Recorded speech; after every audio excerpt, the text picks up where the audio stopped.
Syederalun, 5 pelanggar syariat Islam menjalani hukuman cambuk di halaman Masjid Ar-Rahman, Kecamatan Kuta Alam, Banda Aceh pada Senin 28 November 2016.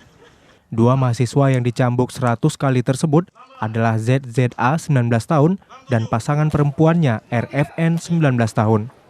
Keduanya mengaku dan bersumpah di depan hakim telah bersetubuh di sebuah rumah kos di kawasan Berawi, Kecamatan Kuta Alam. Sementara satu pasangan terbukti berkhalwat atau berdua-duaan sehingga dikenakan 7 kali cambukan. Ratusan warga ikut menyaksikan prosesi hukuman tersebut. Sementara seorang lagi terbukti bermesraan atau ikhtilat dengan pasangannya. Ia dikenai hukuman 22 kali cambuk.